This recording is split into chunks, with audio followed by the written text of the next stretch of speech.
have Senator Chris Murphy here, who was due to be here a little later, but because of events up on Capitol Hill, he's asked if he could come now, and we're going to have about 5 minutes to talk about the things that are challenging in your mind. You're on the Foreign Relations Committee, Senator, and you've just heard the Secretary General. He'll be here as well shortly, but particularly the concerns about Russia and what you're seeing in your committee.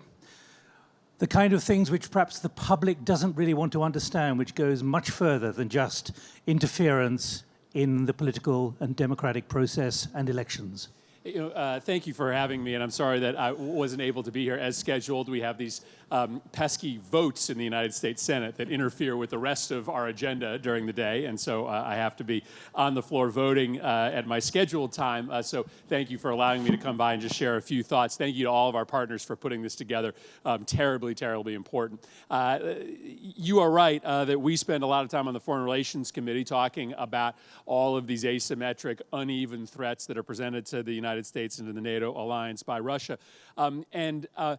It commands us to deliver to the alliance some new resources. And I lose sleep at night worrying about Congress's ability to deliver those new tools to the U.S. military, to the State Department, to USAID, and to NATO.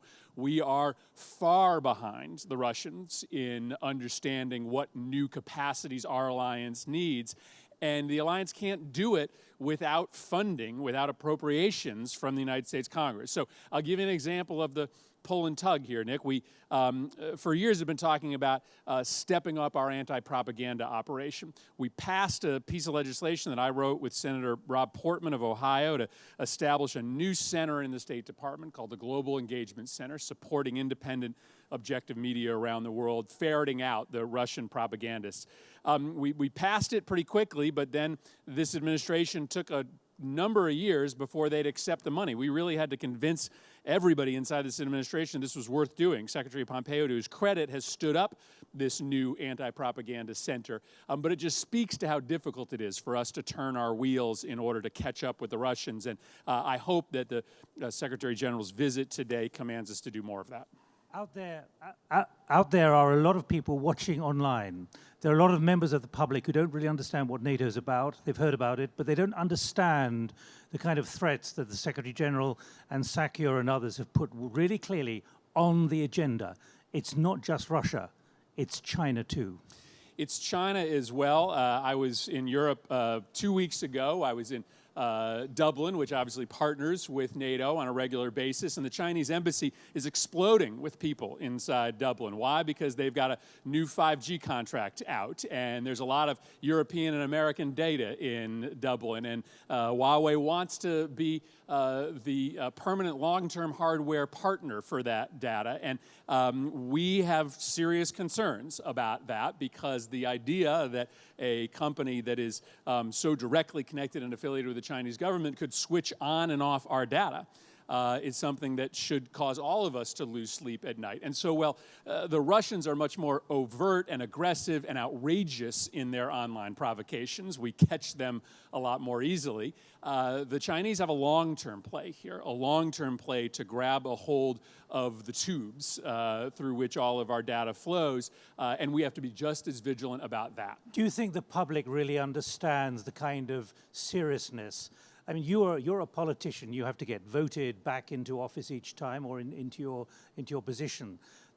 I've heard politicians say we don't want to frighten the public too much about what might be coming down the track in terms of destabilization of infrastructure, of supply lines, supermarket lines, just-in-time delivery and so on, that there's something much more sinister, and it could be happening very quickly, which is not about kinetic weaponry. It's a different kind of weaponry. Yeah, listen, I think it's an interesting question. You always have to walk a fine line here. You don't want to, want to raise the alarm bells publicly more than you have to, but you do need to get the American public to buy into the amount of money we are going to need in order to staff up domestically and globally to protect ourselves. Do you think they do? Well, listen, I think this issue of foreign interference, especially using technology as a means of interference has become a political conversation in the United States. So, when you enter this space and talk about what the Russians are doing, there is a president of the United States who stands in the way of that honest debate happening. And we've got to figure out a way to get over that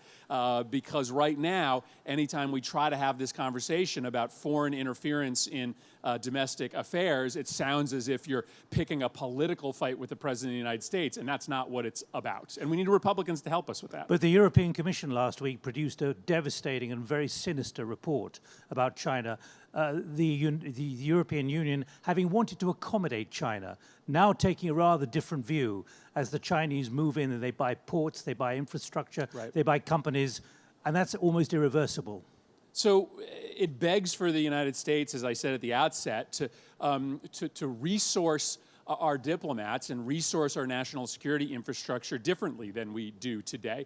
We have largely outsourced cyber in the United States to the United States military. And if you're in an embassy, you've got a State Department staffer who's probably doing technology, energy, healthcare, and a whole bunch of other things. You cannot chase the Chinese, you cannot chase the Russians if you've got a State Department in which you have no people who are working every single day on technology and nothing else. And so once again, this begs for Congress to step up and appropriate the resources so that we have just as many people who are helping our European allies figure out what they do with Chinese technology offers as the Chinese do in and around Europe. Final question, I put it to everyone in the room just after the Secretary General spoke.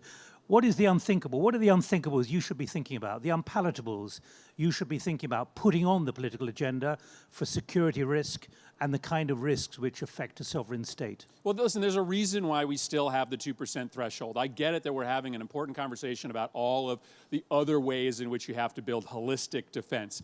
But I still worry about all those fight clubs and biker clubs that are being funded and supported inside the Baltics by the Russians that are just there waiting for some kind of domestic instability to allow for an opportunity to do in a NATO country what the Russians have successfully done in western, inside Donetsk and Luhansk provinces in Ukraine. And so we have to be constantly vigilant about the very quiet things that the Russians are doing that could ultimately lead to a traditional military confrontation.